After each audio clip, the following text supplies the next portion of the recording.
ओम अज्ञानतिमिरान्धस्य ज्ञानाञ्जनशलाकाय चक्षुरुन्मिलितं येन तस्मै श्रीगुरवे नमः। वाञ्छाकल्पतरुभ्यश्च कृपासिन्धुभ्येव च पतितानां पावनेभ्यो वैष्णवेभ्यो नमो नमः। जय श्री कृष्ण चैतन्य प्रभु नित्यानंद श्री अद्वैत गदाधर शिवासादि गौर भक्तवृंद। हरे कृष्णा कृष्ण कृष्ण हरे हरे, हरे राम राम राम हरे हरे। तो कल हम लोग स्टॉप किए थे श्लोका नंबर 51 चैप्टर 11 आदिखंड।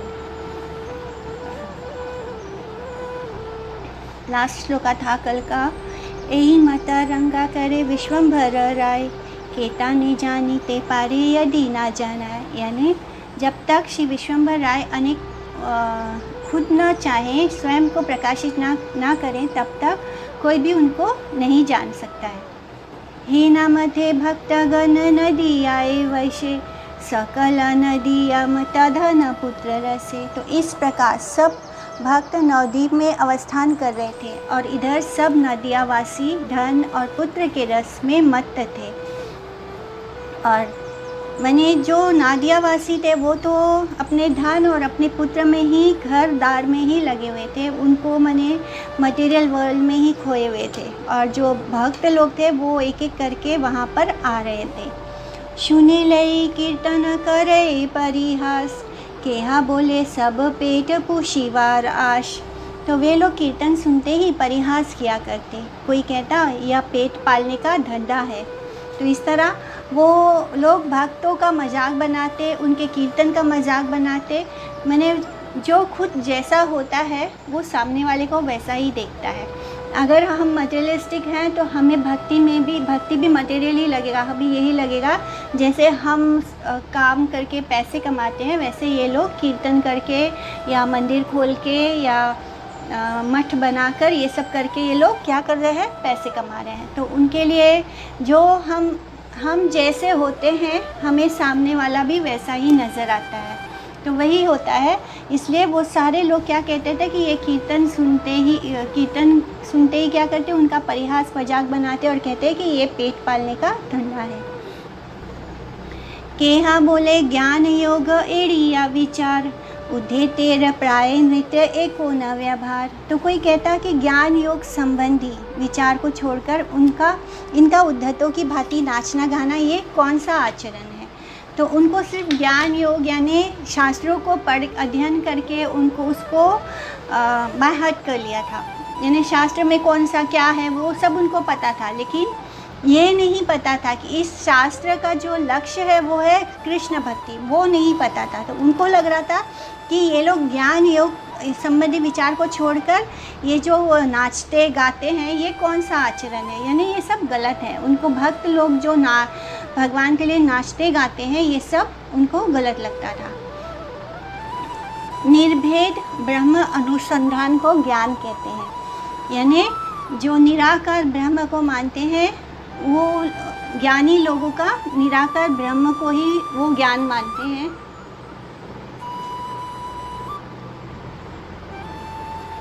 इस तरह निर्भेद ब्रह्म अनुसंधान को ज्ञान कहते हैं। निर्विशेषवादी उसको ही प्रयोजन रूप से सिद्धांत करते हैं।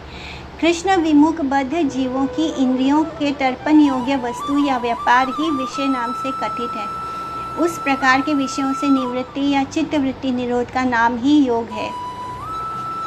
इस तरह ये लोग बस निर्विशेषवादी यानी ये निराकार ब्रह्म को ही मानते थे और उनका लक्ष्य बस ब्रह्म ज्योति में विलीन होना, इसी को वो मानते थे, इसी को वो समझते थे।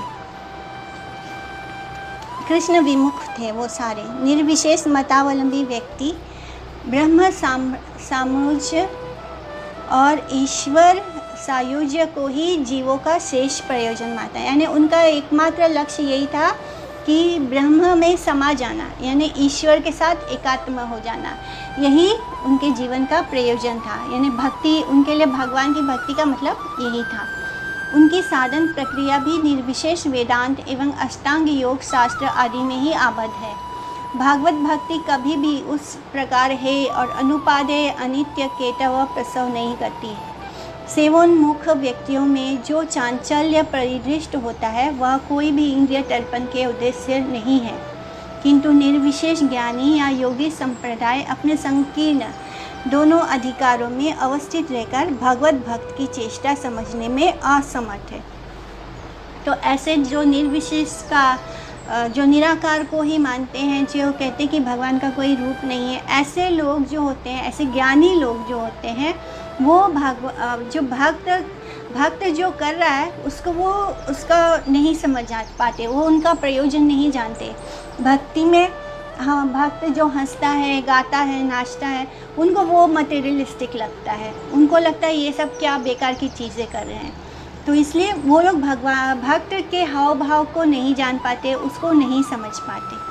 केहा बोले कथा व परिलू भागवत, नाची बा कांदी पाहिना ना देख लूँ पत।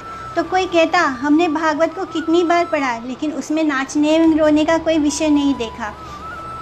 तो जो हमारे शास्त्र हैं उसमें जो मूल तत्व जो लिखा है वो कभी समझ में आएगा जब हम उसको शुद्ध भक्तों से समझेंगे, जानेंगे, क्योंकि वो इतना उसको शब्दों में छुपा दिया गया है। इस तरह की जो भक्त नहीं होगा वो उस शास्त्र को नहीं समझ सकता। तो इन लोगों ने बहुत बार भागवतम पढ़ा, लेकिन उनको लगता है कि भागवतम में कहाँ नाचने और रोने की विषय लिखा है। तो वो कहते हैं कि ये लोग अपने मन घड़त बनाकर नाच रहे हैं, गा रहे हैं। इस तरह वो कहते हैं कि हमने इतनी बार भागवतम पढ़ लिया, हमने तो नहीं पाया कि कहीं भी नाचने और गाने के बारे में लिखा है। पाठक तथा अज्ञ रूढ़ी वृत्ति के सहयोग से भारवाही पाषाण हृदय तथा कथित शास्त्र पाठक का अभिमानी व्यक्ति दंभ में कहते हैं कि श्रीमद् भागवतम में भागवत भक्त के कृष्ण नाम श्रवण कीर्तन में क्रंदन एवं नृत्य करने का कोई उपदेश नहीं देखा जाता है। भागवत को उस प्रकार पाठक का अभिमानी और श्रोत्री वर्ग जड़ स्वार्थ साधनोद्देश्य से जो कृत्रिम नृत्य क्रंदन आदि का छल दिखाते हैं, उस प्रकार की अशुभ शिक्षा भागवत में ना रहने पर भी हरि सेवा प्रवृत्त प्रबुद्ध निर्मल जीवात्मा में कृष्ण की प्रेम सेवा से उत्पन्न सात्विक भाव जो कभी कभी प्रकाशित होते हैं, वे श्रीमद् भागवत में प्रचुर रूप से कथित हुए हैं। शिवासा पंडित चारी भाई र लागिया, निद्रा नाही आई भाई भोजन करिया। तो देखो भाई, शिवास पंडित आदि चारों भाइयों के उच्च हरि कीर्तन से भोजन करने के बाद सोया भी नहीं जाता। हमें आफ्टरनून में हम लंच करते हैं, इतने अच्छे से हम लंच करते हैं, इतना काम धंधा करके आते हैं, थके हुए होते हैं, लंच करते हैं, थोड़ा तो रेस्ट करना चाहिए ना। ये लोग जो शिवास और उनके जो और बाकी के 3 भाई ये चारों मिलकर इतने जोर जोर से हरि कीर्तन करते हैं, इसके कारण तो हम सो भी नहीं पाते। तो ये उनकी दिक्कत है। शुद्ध भक्तों द्वारा ऊंचे स्वर में कृष्ण सुख पर कीर्तन फल से इंद्रिय तर्पण प्रिय व्यक्ति आहार और निद्रा आदि सुख भोग में व्याघात अनुभव करने के कारण अत्यंत असंतुष्ट हुए। तीनों भाइयों के सहयोग से प्रतिदिन रात्रि में ऊंचे स्वर से शिवास पंडित द्वारा कीर्तन करने के कारण विषय भोग प्रवणचित कर्मकांडी व्यक्ति उस प्रकार निर्मल अभिधेय विचार का आदर नहीं कर पाते थे।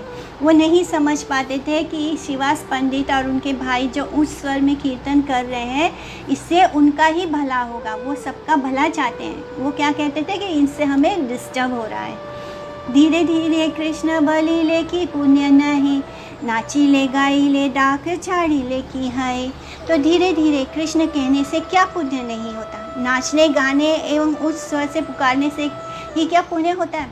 मतलब हम देखते हैं ना, ऐसे लोग हमें आसपास मिल जाएंगे जो बोलेंगे इतना दिखावा करने की क्या ज़रूरत है, हर वक्त माला झोली लेके घूमने की क्या ज़रूरत है, इतना बड़ा तिलक लगाने की क्या ज़रूरत है, क्या है, भगवान तो हमारे हृदय में है, हमें सारी दुनिया को दिखावा करने की क्या ज़रूरत है। तो ऐसे ही कहते हैं कि आप धीरे धीरे भी तो कृष्ण बोल सकते हैं, क्या उससे पुण्य नहीं मिलेगा। इतना नाचने गाने की क्या ज़रूरत है, इतने ऊंचे ऊंचे जोर जोर से हरि नाम करने की क्या ज़रूरत है, क्या इसी से पुण्य मिलता है।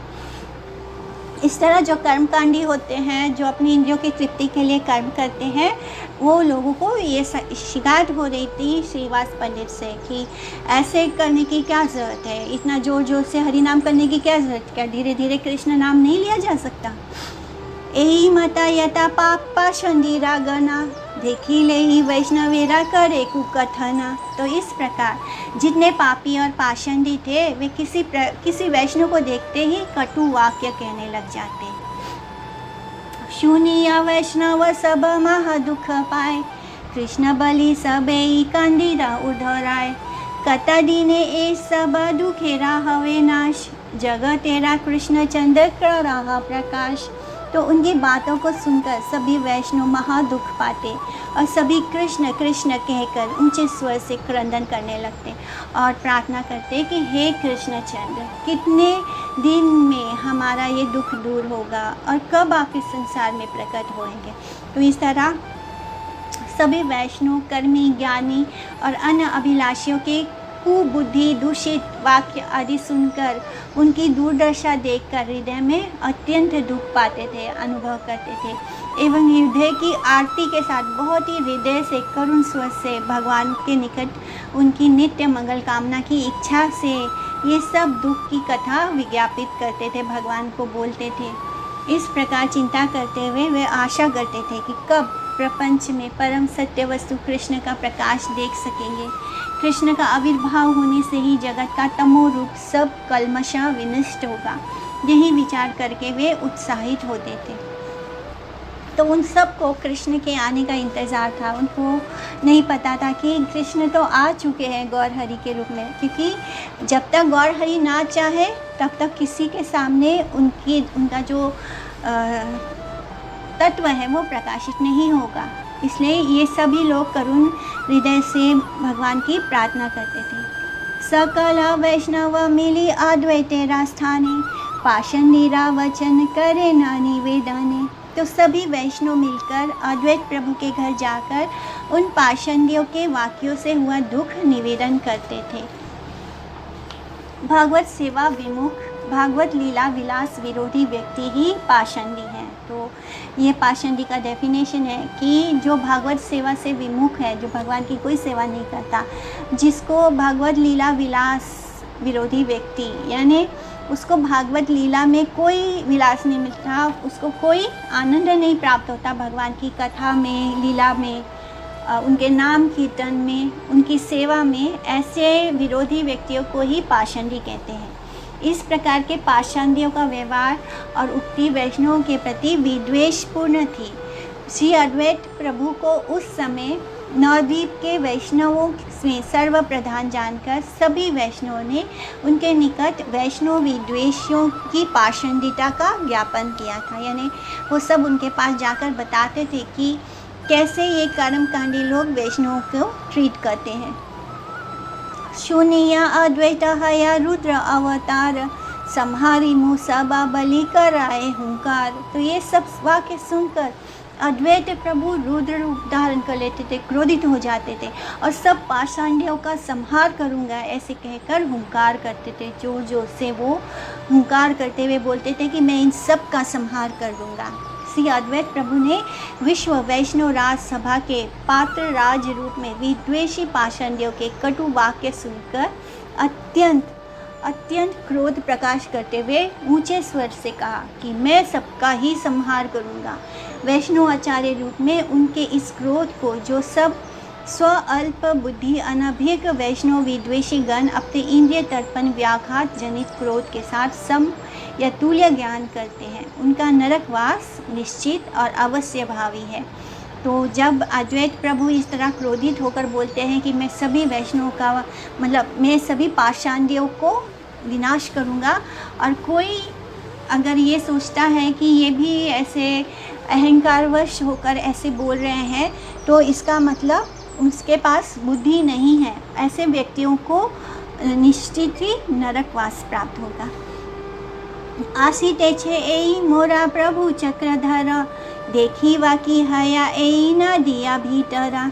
फिर कहते कि देखो शीघ्र ही मेरे चक्रधारी प्रभु यहाँ आ रहे हैं, तुम सब देखना इस नादिया में क्या होगा, क्या होता है उसके बाद।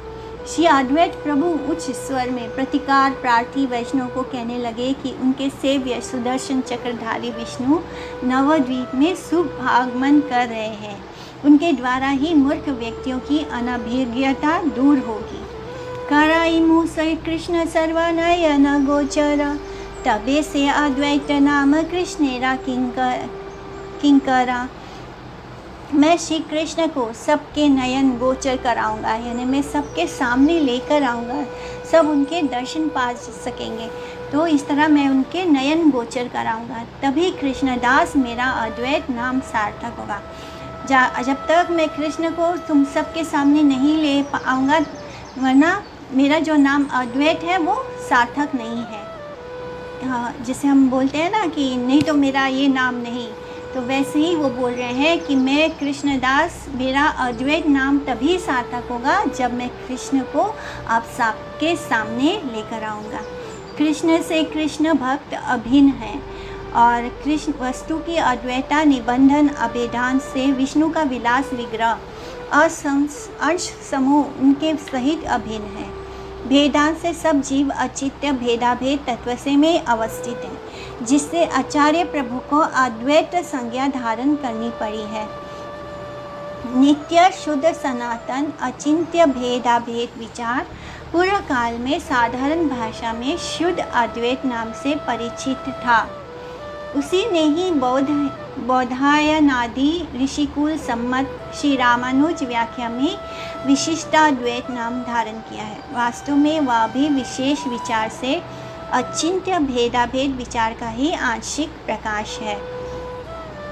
केवल द्वैतवाद से भिन्न सिद्धांत में शुद्ध अद्वैतवाद या विशिष्ट द्वैतवाद वर्णित विचारों के साथ एक तात्पर्य पर होकर द्वैताद्वैतवाद और अचिंत्य भेदाभेद विचार का ही एक प्रकार सामान्य दर्शन है।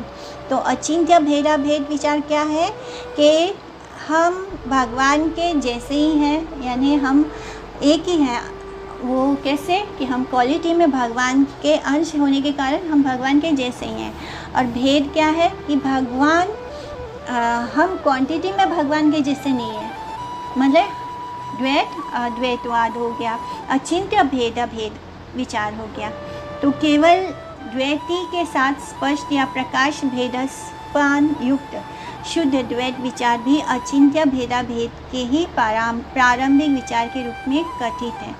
इसलिए गौड़ीय वैष्णव आचार्य श्री अद्वैत प्रभु ने शुद्ध द्वैत, विशिष्टाद्वैत, द्वैताद्वैत और शुद्ध द्वैत सिद्धांतों की सुष्ठुता प्रकटित करने की इच्छा से ही गौड़ीय वैष्णवी वेदांत विचार प्रणाली का प्रारंभिक सूत्रपात किया है। श्री गौर सुंदर और उनके अनुगत 6 गोस्वामियों ने उसी अचिंत्य भेदाभेदवाद की शाखा प्रशाखा पल्लवित की है।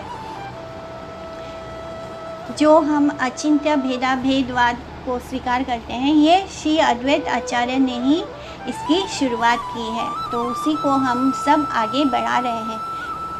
कृष्ण कैंकर्या यानी कृष्ण की जो किंकर मने दास में नित्य अवस्थित अद्वैत नाम की सार्थकता के लिए सर्व शब्द से बौद्ध कर्मी और केवल द्वैतवादी निर्विशेषवादियों को भी कृष्ण स्वरूप प्रदर्शन कराएंगे। इस कारण श्री अद्वैत आचार्य ने अपनी सेवा प्रवृत्ति प्रपंच में प्रकाश की थी।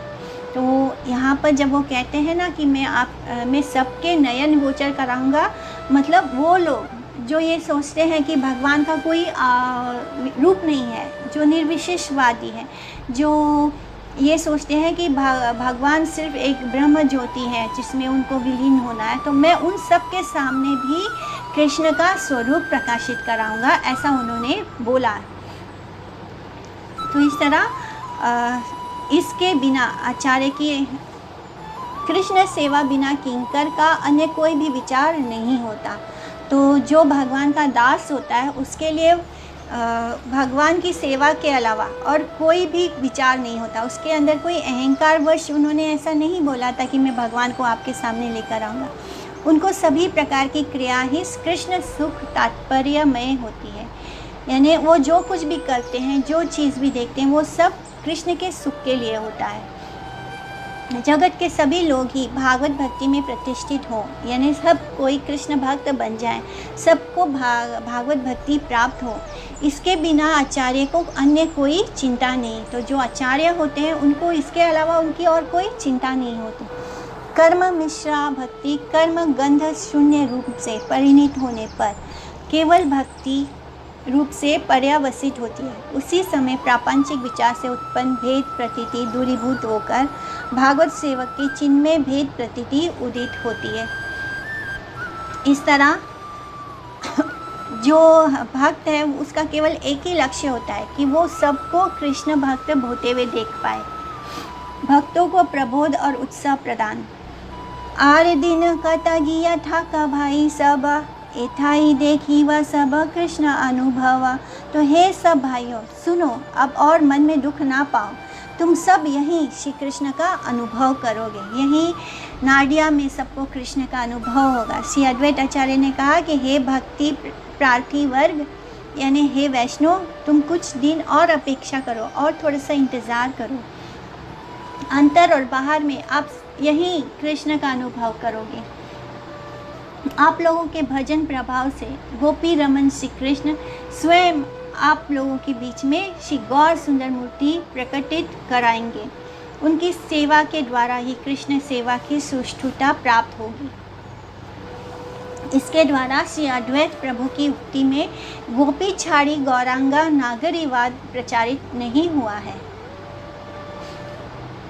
श्री कीर्तन कार्य में श्री गौर सुंदर की सेवा द्वारा ही गौर पूजा से श्री कृष्ण पूजा एवं श्री कृष्ण पूजा से श्री गौर पूजा हो जाती है। यानी जो गौर हरि की पूजा करता है, जो गौर सुंदर की पूजा करता है, वो श्री कृष्ण की पूजा करता है, और जो कृष्ण की पूजा करता है वो गौर हरि की पूजा करता है। तो जो मूढ़ अनभिज्ञ व्यक्ति गौर सुंदर को कृष्ण नहीं जानकर श्री नित्यानंद स्वरूप गुरु मात्र ज्ञान करके, यानी कुछ लोग श्री गौर हरि को कृष्ण नहीं मानते, वो क्या उनको एक गुरु के रूप में देखते हैं। नित्यानंद स्वरूप गुरु मात्र ज्ञान करके भागवत भक्ति से अधोगत होते हैं। तो ऐसे लोग भक्ति में आगे नहीं बढ़ पाते हैं। फिर कृष्ण लीला से गौर लीला को साधक लीला मात्र विचार करके भी उनकी उस प्रकार की अवगति होती है। इस तरह वो भेद करते हैं कृष्ण लीला में और गौर लीला में। कृष्ण लीला श्री गौर सुंदर की ही संभोग प्रदान लीला है, वह प्रापंचिक प्राकृत सहजियावाद नहीं है।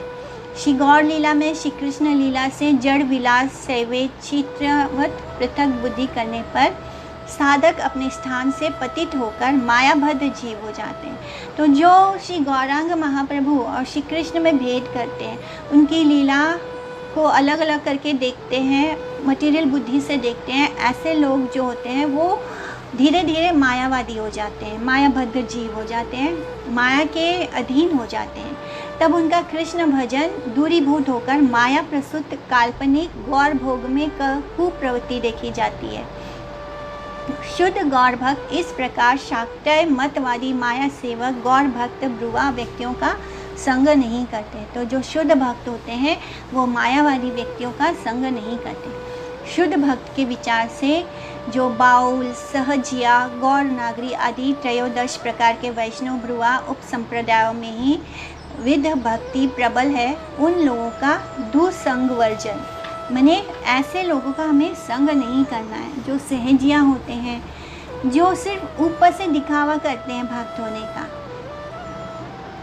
तो उन लोगों का दुसंग वर्जन ही श्री गौर सुंदर के प्रति निष्कपट भक्ति है।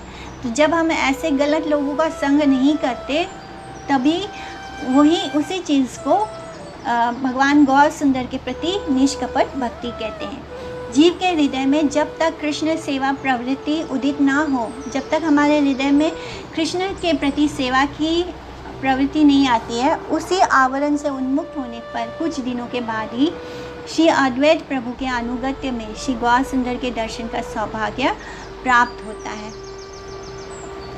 तो इस तरह वो बता रहे हैं कि जब कृष्ण सेवा की प्रवृत्ति नहीं होती, तब तक श्री गौर सुंदर का प्राकृत दर्शन जीव के प्रापंचिक भोग प्रवृत्ति द्वारा आवृत रहता है। यानी जब तक हमारे अंदर भोग वृत्ति है और हमारे हृदय में कृष्ण के प्रति सेवा की इच्छा नहीं जागती है, तो तब तक हमें श्री गौर हरि का स्वरूप और उनका स्वरूप कैसा लगता है, वो प्रापंचिक लगता है, यानी भोग प्रवृत्ति लगता है। हमें ये लगता है कि वो भी मटेरियल है, मटेरियलिस्टिक लगता है। अद्वैतेरा वाक्य सुने भागवत गणा, दुख पासारिया सबे करे ना कीर्तना। तो सभी वैष्णव अद्वैत प्रभु की वाक सुनकर अपना दुख भूल गए और सभी श्री हरि का संकीर्तन करने लगे। उठिला कृष्णेरा नाम परम मंगल, अद्वैत सहित सबे हैला विह्वल। तो श्री कृष्ण नाम की परम मंगलमयी ध्वनि गूंज उठी और अद्वैत के साथ सभी प्रेम में विह्वल हो गए। पाषांडीरा वाक्य ज्वाला सब गेला दूरा, एई माता पुलकित नवद्वीप पूरा। तो सभी उस समय पाषांडियों की वाक्य ज्वाला भूल गए और नवद्वीपपुर में आनंद में डूब गए। तो इस तरह जैसे ही वो अद्वैत आचार्य की बात सुनते हैं, सबको विश्वास हो जाता है कि कृष्ण आएंगे। और क्योंकि अद्वैत आचार्य बोल रहे हैं, जो उनके शुद्ध भक्त हैं, जब वो कह रहे हैं तो ज़रूर कृष्ण आएंगे। और ये इस बात की सांत्वना पाकर वो सब खुश हो जाते हैं और खुशी में मंगल ध्वनि करते हैं, माने श्री कृष्ण नाम करते हैं, हरि नाम करते हैं। और जो पाषांडियों ने जो अग्नि जैसी ज्वाला जैसी बातें बोली थी, उन बातों को वो भूल जाते हैं। अध्ययन सुखे प्रभु विश्वंभर राय, निरावधि जन निर आनंद बाड़ाए। तो अध्ययन सुख में निरत रहकर प्रभु विश्वंभर राय माता का निरंतर आनंद वर्धन करने लगे। तो माता सुखी हैं, उनका विवाह हो गया है और वो सिर्फ अध्ययन में ही सुख पा रहे हैं। तो इससे उनको शांति है कि उनके जो विश्व रूप जिस तरह चला गया, घर परिवार सब छोड़ के संन्यास लेकर, तो उनको थोड़ी तसल्ली मिलती है कि जो विश्वंभर है वो तो बस अपनी पढ़ाई लिखाई में ही व्यस्त है। तो इससे उनको आनंद मिलने लगा। श्री गौर सुंदर का अध्ययन सुख जगत के जीवों के कृष्ण संधान तात्पर्य में ही पर्यवसित है। इसलिए श्री सच्चिनंदन की पठन पाठन लीला ने सची देवी का आनंद वर्धन किया था। जैसे कोई यशोदा भिन्न विग्रह सची देवी, जैसे यशोदा मैया वैसे सची देवी को बहिरंगा माया शक्ति के साथ अभिन्न ज्ञान करके शाक्ताय मतवाद में प्रतिष्ठित ना हो। ब्रह्मांड भांडोदरी जगत जननी भगवान की बहिरंगा शक्ति माया देवी कभी भी गौर सुंदर की जननी नहीं हो सकती, परंतु वह चिद आनंद की पुष्टि कारिणी वात्सल्य रस की मूर्ति मति विग्रह स्वरूपा है। अन्य अभिलाषी कर्मी और ज्ञानी संप्रदाय द्वारा शब्द की अज्ञ रूढ़ी वृत्ति का बहुत सम्मान करने के कारण उनके हृदय में विद्व रूढ़ी वृत्ति का प्राकट्य नहीं है। भागवत सेवा नियुक्त भक्तों का ही विद्वद रूढ़ी वृत्ति में एकमात्र अधिकार है। इस प्रकार वृत्ति की योग्यता कृष्ण कृपा फल से ही जीव के हृदय में उदित होती है। तो माता जो है वो इसलिए नहीं सुखी है, मैंने उनको यशोदा मैया के समान ही माना गया। वो भगवान की माया शक्ति के नहीं है। जो बहिरंगा माया शक्ति है वो कभी भी श्री गौर सुंदर की जननी नहीं हो सकती। उनकी माता जो है वो वात्सल्य रस से पूर्ण है, चिद आनंद है। उनको जो आनंद प्राप्त हो रहा है श्री गौर सुंदर के अध्ययन में, ये भी श्री गौर हरि की लीला है। हे न काले नवद्वीपे श्री ईश्वरपुरी, आई लेना अति अलक्षिता वेशधारी। तो उसी समय ईश्वरपुरी गुप्त वेश धारण कर नवद्वीप में आ गए। इस तरह ईश्वरपुरी वहाँ पर आ गए। आलक्षित वेश, जिस वेश के दर्शन से उनका भक्त रूप लक्षित नहीं होता, अर्थात एक दंडी सन्यासी वेश। कृष्ण रसे परम विवल महाशय, एकांत कृष्णेरा प्रिय अति दयामय।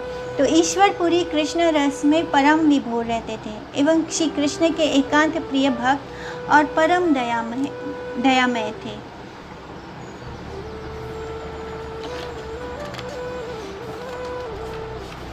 ताना वेशे ताने केहा चीने तेना पारे, दैवे गिया उठी लेना अद्वैत मंदिरे। तो उनका उस वेश में कोई भी पहचान ना सका।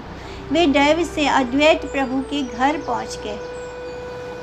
ब्राह्मण निवास प्रधान श्री नवद्वीप मायापुर में बहुत से ब्राह्मण और सदाचार निष्ठ व्यक्तियों का आवास होने पर भी श्री पुरी पाठ समजातीय विचार निष्ठा क्रम से वैष्णव राज श्री अद्वैत आचार्य के घर ही उपस्थित हुए। नवद्वीप में बहुत सारे ब्राह्मण थे, लेकिन वो किसी के घर नहीं गए। वो सिर्फ उनके जैसे विचार वाले, माने जो शुद्ध भक्त हैं, जो शुद्ध वैष्णव हैं, श्री अद्वैत आचार्य के घर ही जाते हैं।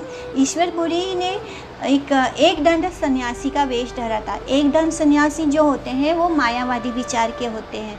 तो इस तरह उन्होंने अपना जो वो एक वैष्णव है उसको उन्होंने छुपा लिया था एक दंड सन्यासी के वेश में, और इस रूप में वो आकर श्री अद्वैत आचार्य के घर में उपस्थित होते हैं। एखाने अद्वैत सेवा करे ना बसिया, सन्मुखे बसीला बड़ा संकुच हया। जिस स्थान पर श्री अद्वैत प्रभु श्री ठाकुर सेवा कर रहे थे वहाँ वे उनके सामने बड़े ही संकुचित भाव से बैठ गए। वैष्णवर तेज वैष्णवे तेना लुकाय, पुना पुना अद्वैत हाँ पाने चाया। तो वैष्णव का जो तेज होता है वो वैष्णव से नहीं छिपा रहता। एक वैष्णव दूसरे वैष्णव को पहचान ही लेता है। इसलिए अतः बार बार अद्वैत प्रभु उनकी ओर देखने लगे। तो अद्वैत आचार्य पूजा कर रहे थे, ठाकुर सेवा कर रहे थे, और श्री ईश्वरपुरी क्या करते हैं, वो वहीं पर उनके सामने बड़े ही संकुचित भाव से जाकर बैठ गए। तो अद्वैत आचार्य जो है वो बार बार घूमकर उनकी तरफ देखने लगे, क्योंकि वैष्णव का अंदर एक तेज होता है। जो शुद्ध भक्त होते हैं भगवान के, उनके अंदर एक तेज होता है जो एक दूसरे शुद्ध भक्त से नहीं छुपा रहता। अद्वैत बोले ना बाप तुम्ही को न जन, वैष्णव सन्यासी तुम्ही है न लया मन। तो अद्वैत प्रभु ने कहा, प्रभु आपका परिचय क्या है? मेरे मन में ऐसा जान पड़ता है कि आप वैष्णव सन्यासी हैं।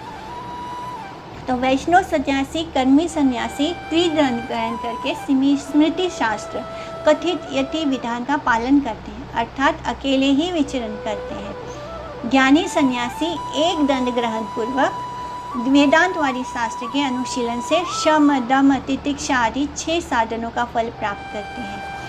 और वैष्णव सन्यासी प्रापंचिक विषय भोग या विषय त्याग दोनों ही प्रकार की स्पृहा का परित्याग करके एकांत भाव से हरि सेवा में नियुक्त होते हैं। भोग परिहार या त्याग परिहार ये दोनों धर्म में रह सकते हैं। वे यताम सा आस्थाय परात्मा निष्ठाम अध्युषिताम पूर्वतमेर महर्षि भी अहम तरिष्यामि दुरंत पारम तमो मुकुंदांग्री निषेव एवा। तो श्री भागवत विचार में अवस्थित है। श्री माधवेंद्र पुरी की कृपा से श्री अद्वैत प्रभु उनके जनों को पहचानने में समर्थ थे।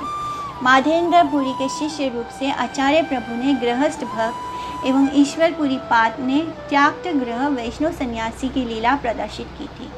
इसलिए उनको सतीर्थ रूप से जानने में आचार्य को अधिक विलंब नहीं हुआ, क्योंकि अद्वैत आचार्य प्रभु भी माधवेंद्र पुरी के शिष्य हैं और श्री ईश्वरपुरी भी माधवेंद्र पुरी के शिष्य हैं। तो इस तरह अद्वैत आचार्य को उन्होंने एक गृहस्थ होकर कृष्ण भक्ति करने के लिए कहा था, और ईश्वरपुरी को सन्यासी भक्त के रूप में अपनी साधना पूरी करने को कहा था, कृष्ण को पाने का। इस तरह जो अद्वैत आचार्य हैं वो उनको पहचान जाते हैं कि ये एक वैष्णव सन्यासी हैं। बोले ना ईश्वरपुरी आमी शूद्र धाम, देखी वारे आए लाए तो मारा चरण। ईश्वरपुरी ने दैन्य भाव से कहा कि मैं तो शूद्र धाम हूँ, मैं अधम हूँ, मैं शूद्र हूँ, आपके चरण दर्शन के लिए ही आया हूँ। तो शूद्रधम इस स्थान पर कोई भ्रांतिवश शूद्रधम पाठ स्वीकार करते हैं। ईश्वरपुरी पाठ की स्वयं को शूद्रधम उक्ति दैनात्मिका रूप से समझनी होगी। विशेष करके आत्मवित्त वैष्णव कभी भी प्रापंचिक वर्ण आश्रम धर्म के अंतर्गत रूप से अपने को स्वीकार नहीं करते हैं। श्री गौर सुंदर ने नाहम विप्रो नाचा नरपति श्लोका एवं त्रिनादपि सुनिचेना श्लोक में इस कथा का ही वर्णा आश्रम अवस्थित बद्ध जीवों को उपदेश दिया है। यानी वो अपने आप को बहुत ही दीनहीन मानते हैं, इसलिए उन्होंने खुद को शूद्रधम कहा है। वह कर्म पद के यात्रियों का परिचय मात्र है। आत्मविद भागवत भक्त का उस प्रकार से परिचय में किसी प्रकार का आग्रह नहीं है।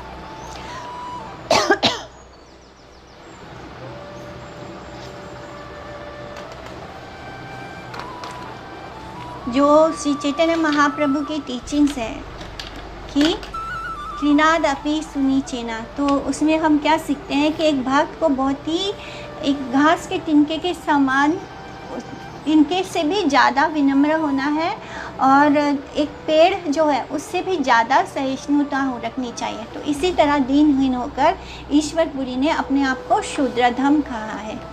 बुझिया मुकुंद एका कृष्णेरा चरित, गाई ते लागिला अति प्रेमेरा सहित। तो वैष्णव सम्मिलन दर्शन से मुकुंद प्रेम सहित श्री कृष्ण चरित विषय एक गान करने लगे। एही मात्र सुनिले ना मुकुंदेरा गीते, पड़िला ईश्वरपुरी धड़ी ढली पृथ्वी ते। नयनेरा जले अंत नाही कथा, पुनः पुनः बाड़े प्रेम धारा पाया। तो जो ही ईश्वरपुरी ने मुकुंद का गाना सुना, तो मुकुंद जो है वो सभी वैष्णव वहाँ पे एकत्रित हो जाते थे अद्वैत आचार्य के घर। तो मुकुंद जो है वो कृष्ण कीर्तन करने लगे, कृष्ण की लीला को गान करने लगे। तो जैसे ही ईश्वरपुरी ने मुकुंद का गाना सुना, वे बेशुद्ध होकर पृथ्वी पर गिर पड़े। उनके नेत्रों से अश्रुपात का अंत ही नहीं, आँखों से उनके जो अश्रुधारा बह रही है तो वो रुक ही नहीं रही है, इतने तेज उनके आँखों से अश्रुधारा बही जा रही है। तो मुकुंद का प्रेम में संगीत सुनने से पूरी पात का हृदय आर्त हो गया और उनमें सात्विक भाव विकार समूह लक्षित होने लगे। अनुकार्णिक ढोंगी संप्रदाय सहज वैष्णव की अप्राकृत अवस्था का कृत्रिम अनुकरण करने से जो सब नैसर्गिक पिछल अश्रुधारा वर्षण करते हैं, उसके द्वारा वे अपने को भक्त संग से वंचित कर लेते हैं। जिनका हृदय पाषाण की भांति कठोर है, वे लोगों को एकत्र करने के लिए अपनी अयोग्यता समझकर कपट भाव आदि का प्रदर्शन करते हैं। वह भावाभास की संज्ञा में गिना जाता है। तो जैसे कुछ भक्त होते हैं वो सहजियाँ होते हैं, इस तरह भगवान के लिए आंसू निकलना बहुत कठिन है। भगवान की लीला को सुनकर रो पड़ना, भगवान के नाम सुनकर रो पड़ना, या उनके अपने मुख से उनका नाम उच्चारण करने में भी कठिनाई होना, तो ये शुद्ध भक्त के लक्षण है। पर कुछ लोग जो होते हैं वो हृदय जिनका पाषाण होता है, जो जिनका हार्ट बहुत ही हार्ड होता है, स्टोन की तरह होता है, वो लोग जब लोगों की भीड़ नहीं जुटाने के लिए क्या करते हैं, वो कभी कभी ऐसे शुद्ध भक्तों की नकल करते हैं। ऐसे लोगों को सहजिया बोला कहते हैं। तो इस तरह अलग अलग नाम दिया गया है ऐसे संप्रदाय का, कि वो सिर्फ दिखावा करते हैं कि वो शुद्ध भक्त हैं। तो वो शुद्ध भक्तों के जो भी चिन्ह होते हैं, जो भी उनका जो सिम्टम्स होता है, उसको देखते हैं, कॉपी कर लेते हैं